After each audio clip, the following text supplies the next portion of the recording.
Hey friends, what's going on? It's Luke from Madman Music and also artist known as Target to tell you the difference between editing, mixing and mastering, which are all steps in the post-production of a song being made. These steps usually occur after the song has been recorded and finessed at the studio or with the engineer or the producer that you're working with. And each one is very important in its own right. And hopefully today I'll explain how. So before we get into the post-production of your song, the first thing that has to happen is it has to be recorded and produced.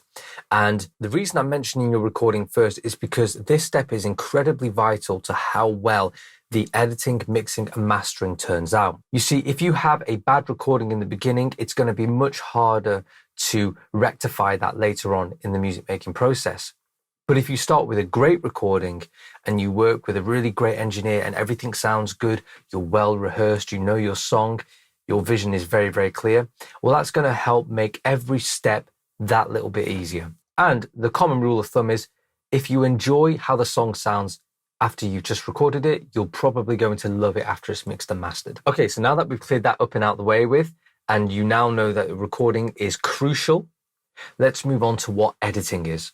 This is the part where the recordings that you just did, and hopefully very well, are cleaned up, made to sound better. So this will be things like removing unwanted noise, getting rid of any hum, cleaning up any mouth noise that you might have in the singer. It also involves a process called comping. Comping is the process in which if you have several recordings of one verse, you would choose the best parts from each of those recordings to create one super recording, one super take. You would also look at the timing of different things. So if you have a drum player, you would make sure that they're in time. If you are playing guitar, piano, you would make sure that they're in time also. It's also a great time to get a general balance of the levels. You ideally want your song to be in the ballpark of where you want it to sit so that when you send it to a mixing engineer and it goes into mixing, they have a clear understanding of where you kind of want things to sit. It will also be the time in which the producer will probably organize the project, make sure that all the labels and the track names are correct. Again, this makes it so much easier when sending the project off to the mixing engineer to be mixed.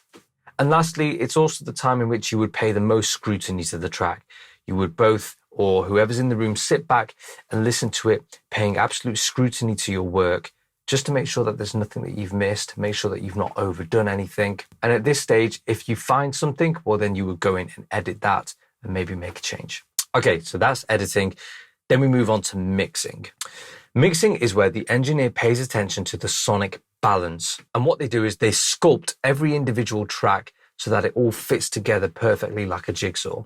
You see, if you were to just release a recording as it was recorded, well, there would be a lot of unnecessary noise, there would be a lot of unnecessary frequencies, and there'd be lots of excessive dynamic ranges between all the different instruments, and it's really not that pleasing to a listener. So it's really important that the mixing engineer at this stage makes sure that they carve out any harsh frequencies, they reduce dynamic ranges so that you've got a more consistent sounding track, and they generally make the sonic soundscape really pleasing to listen to. The two main tools, well, three actually, there were three main tools, but the main two tools that you will use in mixing or that you will see a mixing engineer use are EQ and compression. EQ just stands for equalization, and that means you will take certain frequencies and boost them up or down in volume. And I'll show you an example here. I've got myself a little keyboard track that sounds like this.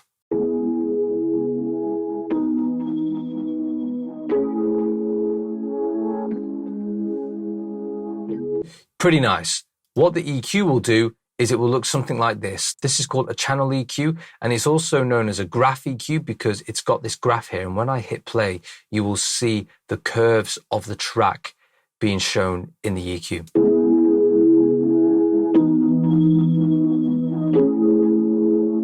And what I can do now is I can take any part of these frequencies here. So we start at 20 hertz all the way up to 20 kilohertz.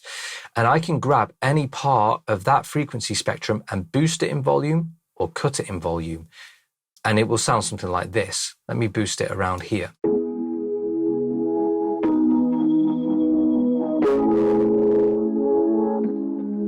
Now let me cut it.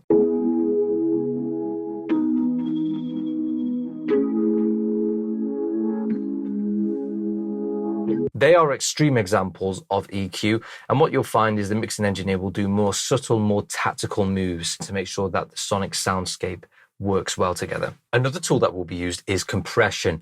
And again, this helps to reduce the dynamic range. And compression helps to make the song sound very smooth and consistent in volume. It takes the louder parts and it takes them down, it quietens them down. And obviously, in turn, the quieter parts sound a little bit louder. If you apply too much compression, it can sometimes squeeze the life out of tracks, but it's a really great way to create a really smooth, consistent sound. And I'll show you an example here. Using our same keys track here, I'll just open up a compressor. And what I'm going to do is I'm going to reduce the dynamic range. So what that means is these little peaks that are here, they're a little bit louder than these sections here. And you can see that the keyboard is a little bit louder at this section here as opposed to over here. If I wanted to reduce that, I would apply a compressor. And you can see as it plays, the needle is moving down. It's pushing it down by -5 decibels, or maybe up to 6 and 7 in this case.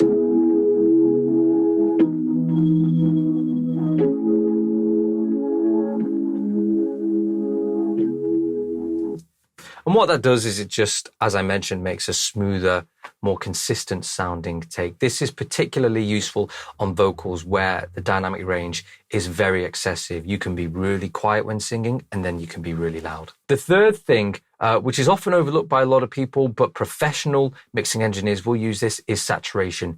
This is like applying a little bit of distortion, a little bit of analog warmth to a song.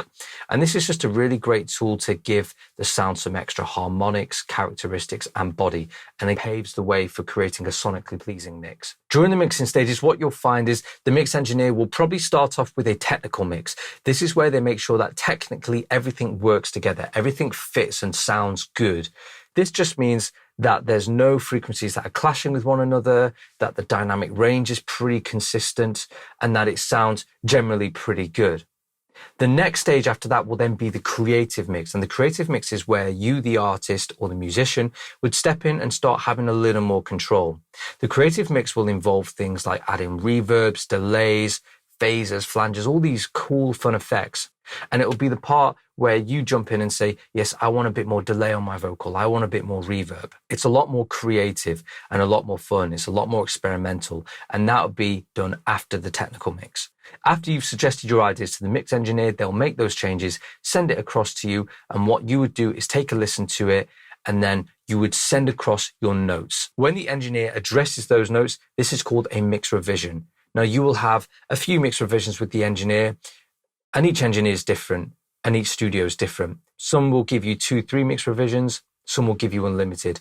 And what it means is they look at your mix revisions and they make those changes to hopefully craft and create the track into something that you are hearing it. At the end of the day, it's your song, and if you have a vision for it, you want it to sound a particular way. The mix revisions help you achieve that with the mix engineer. Once you've exhausted all your revisions, or you're at a place where you are very happy with how the track sounds and there's nothing more to do, and it translates well to some different speakers such as car speakers, earphones, stuff like that, it then moves on to mastering. Now, mastering is very different to mixing. Mastering, rather than looking at every individual track and sculpting them to fit together, mastering looks at the overall track, the whole singular track here. Mastering is usually referred to as the polish, the cherry on top, the thing that just is that final sheen. It's like in woodwork, you would add a varnish to give the table you're making that final sheen to make it look really pretty. Mastering looks at the overall tonal curve of the song and makes sure that it's well balanced. The reason why you want this well balanced is because it will then translate well onto lots of other speakers. Don't forget, not everyone is listening to a mix through very expensive monitors in a studio. So the mastering engineer makes sure that it sounds good equally on monitors like this, but also on phone speakers, on computers, in cars. They take it over the line so it is absolutely completely ready to be distributed out to the world. Usually mastering is done by somebody who wasn't involved in the production or the mixing. It's usually a third party. You would send it to a mastering studio or a mastering engineer. And this is quite a common practice. A lot of people tend to do it themselves, especially a lot of self-made producers and stuff like that. But Most of the time, mastering goes out to an external party. This is because they are listening to it from an outsider's perspective. They've had no involvement in the creation of the track. So all they're hearing is what the song will be, what it will sound like. They don't know what any of the revisions before the final one sounded like. They don't know what it sounded like at the recording stage. They just have the final song, and it's their job to make that sound as best as it can. Mastering engineers are crucial, and it is a great idea to get somebody else listening in. They will usually have fresh ears and won't be tired of the track. So they have the opportunity to make the song sound a whole lot better and hear things that you perhaps have missed because you're so used to hearing the song. Once the mastering is done mastering, they will bounce it down into the appropriate formats for you. This will be MP3, AIFF, or WAV, whatever you request. These files will be well balanced. They will be louder than the mix that you receive, and they will be at a volume that is acceptable across streaming platforms and radio. Once you receive your files back, then your song is done. It's ready to be distributed out to the world. So you can see there's quite a lot involved in the post-production of music making. It's not simply just writing a song and recording it. There's this whole conveyor belt's worth of stuff that has to take place in order to make it sound as best as it can. The songs that you hear on the radio on the regular, this is what they're going through. This is what they're doing to get the best possible sound. Look, I hope you found this video helpful. My name's been Luke from Madman Music. And if you found this video helpful in any way at all, please like and subscribe, and hopefully I'll see you in the next one.